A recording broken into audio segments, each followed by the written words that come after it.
significantly below sea level. We are, yes. Is this the hull? We are at the bottom of the ship. Yes.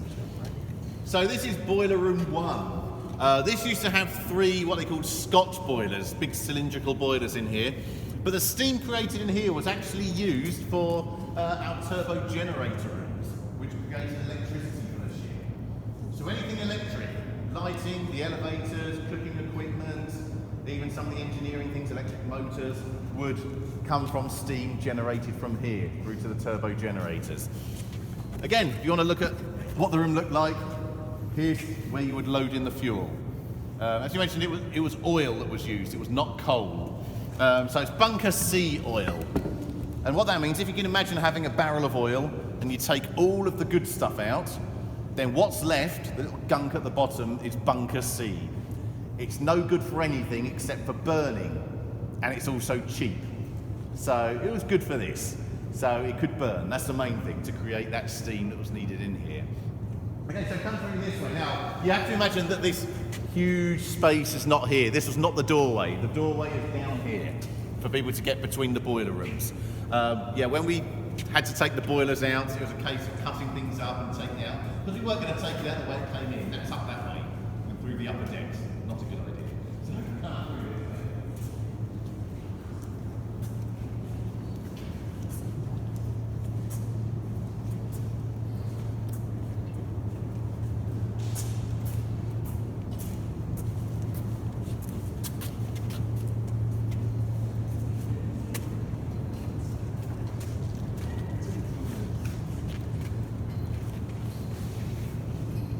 Squeeze up a little bit and we get everyone. Echoes in here, so. Okay, so this is boiler room 2. There were 6 boilers in here, each weighing 17 tons. The frames are down there that the boilers sat on. The furnaces would heat to about 1200 degrees. The steam you're creating was about 700 degrees. The working conditions out here could reach about 115 degrees. For that reason, shifts were kept down to 4 hours. You got 4 hours on, then 8 hours off. Then you're back here for 4 hours. The roar of the fire, the furnaces, could be quite deafening as well. So it could get very uncomfortable in here. In fact, these were pressurized rooms as well. It was called a closed stokehold system, where there were fans keeping the pressure to about 1/4 pound per square inch. That helped to push the air into the fire to keep it well fed and to help it burn. But some people, some engineers, found it very hard on the ears, that pressure. It's like being in an airplane. Some people find that pressure quite difficult. So some engineers did not work down here for that reason. But yes, 115 degrees, you can imagine, would be very uncomfortable. You would not be able to walk around here in the shoes that we're wearing. We'd melt to the floor. They had wooden soled shoes to walk around in here because wood is a very bad conductor of heat. So ideal for those conditions. Okay, so yeah, that's what it was like in here. Not particularly pleasant. You've got to imagine boilers everywhere. And if you look into that left-hand corner up there, you'll see a catwalk. And that's almost to the top of those boilers. So it gives you an idea of the height of those boilers. The red line marks approximately the water line as well. Okay, so that's how far down we are. Okay. How many crew, 24 hours a day, would be down here? It wouldn't be many. It'd be about 7 per boiler room. Per boiler room. Per boiler room, yeah. So it's not too many. And what would they be doing? What's their job? Well, things like making sure that the fuel's being used and applied. Making sure pressure was right, just things like that, just making sure things were going well and keeping an eye on everything. Because once everything got started, it worked a lot better. You know, from the hardest part was getting the thing going.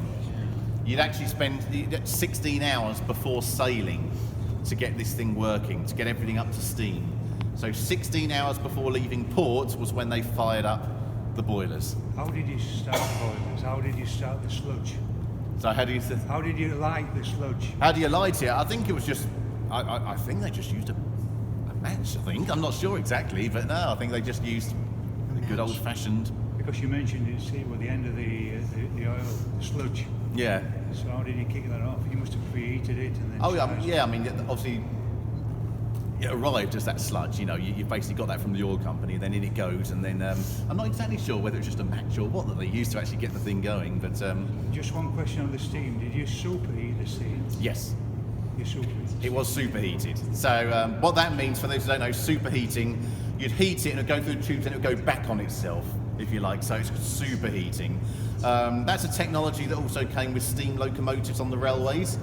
And that's how steam locomotives on railways suddenly got faster in sort of the 1920s, 1930s. That's superheating to get things going.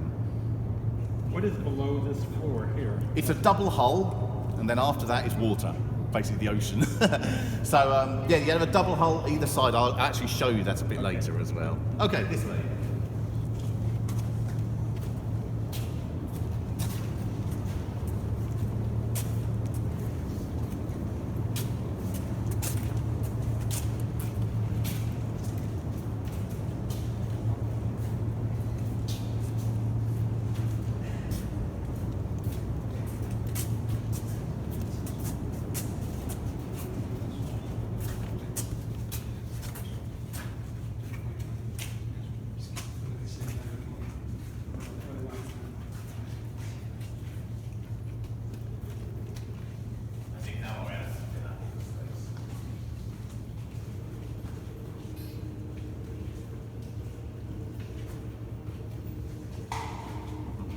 If you want to come through, just fill up all the space around here and get everyone in. Okay.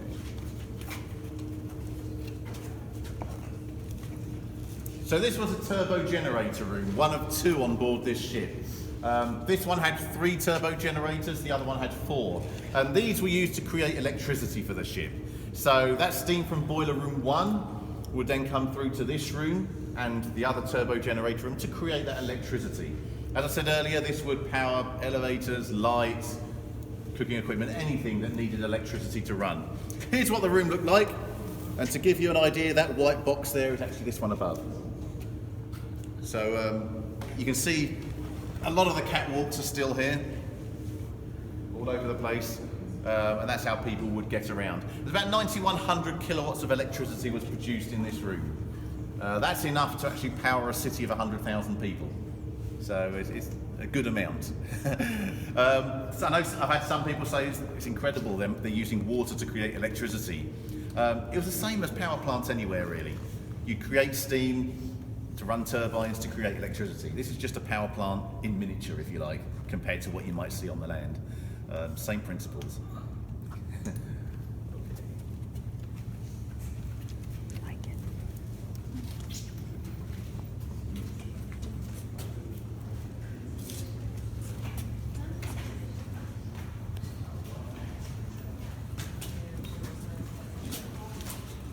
I want to go up there. I think it's too old. I think I'll fall through. No. Sorry, lady. Oh, yeah. Thank you. Stay with you, lady. Yeah, that's true.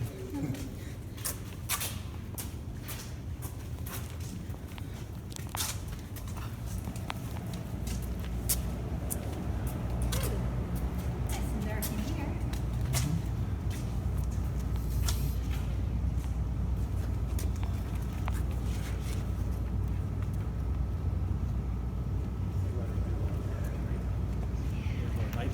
This is boiler room 3. We had 6 boilers in here. Would have got very hot, each weighing 17 tons each. I'll point out there's one on each side, but lit up over on that far corner there, you can see some sort of frame. This was one of 4 stabilizers on this ship. This ship became known as Rolling Mary for the way she'd roll in stormy weather. It took until 1958 to actually install those stabilizers to offset some of that roll.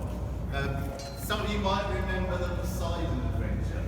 The original movie was based on something that happened on this ship in 1937. Rogue swell hit the ship rolled over, corrected herself, but people think if she'd gone over a few more degrees, she may well have capsized. The author of the Poseidon Adventure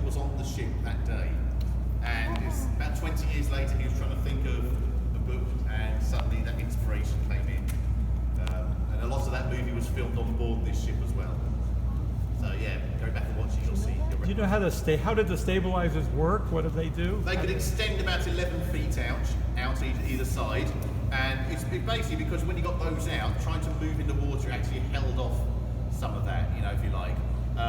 Without them, the hull of the ship is this shape, and it would roll on the ocean.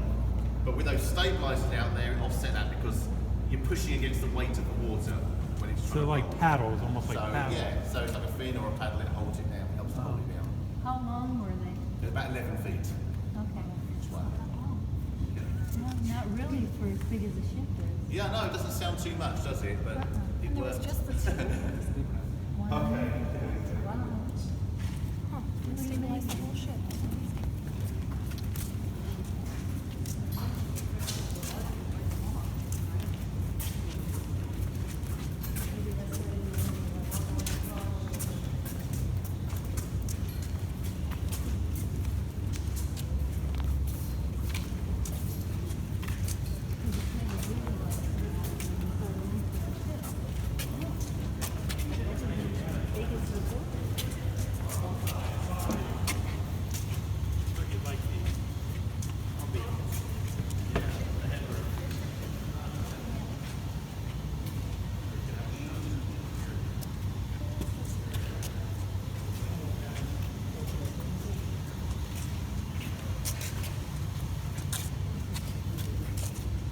Okay, so boiler room 4. This is a good place to see the double hull. You can look through the door there. There's another one on the side as well. This is where they will store certain oil. They carry just over 8,500 tons of oil per ship. They don't need to burn out 5,000 tons of that, but always carry spare. You're in a store, you need more. So yes, they burn about 1,000 tons of oil per day. Also, fresh water tanks were in the hull. And the double hull is underneath as well, so lots of space there for all that water. And then you see water that's balanced in the other places to help keep this ship balanced. And obviously, as you're losing oils and fresh water, it needs to add extra seawater to keep everything nice and balanced as well. So that's what that double hull is for. Okay, this way now.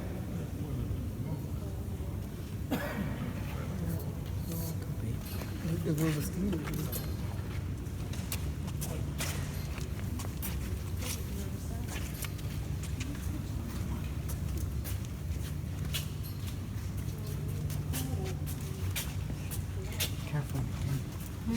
Careful.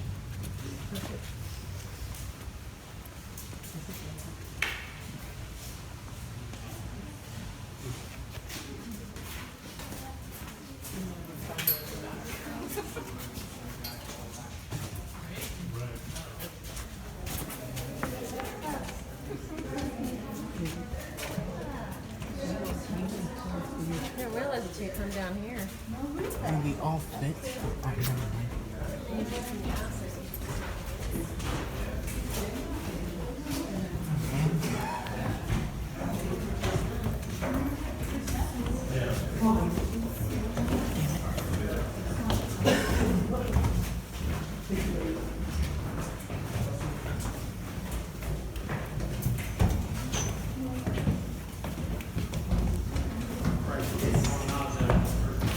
You okay? You okay? Did you trip? Did you trip?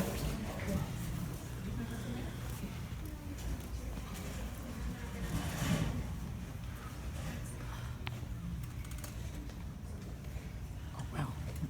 Here, you can sit. Okay, now this area is not original to the ship. We're actually now on the site of what was Boiler Room 5. So Boiler Room 1 provided the steam to go to the turbo generator rooms to create electricity. Then Boiler Rooms 2 to 4 all provided steam to go to the engine rooms. Obviously to make this ship move. We are going to move on, and this whole area, we make it an exhibition space now, an event space. But as we go over, we're going over also the site of the second turbo generator room and the first engine room, the forward engine room, which again was one that Cunard made us take out. But we are going to make our way to the aft engine room, the back engine room, that's still completely intact. So we're going to head over that way.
One of the ship's original anchors, this is the spare anchor, 16.5 tons that weighs. The chain links above, 260 pounds each. So heavy stuff. But we're going down.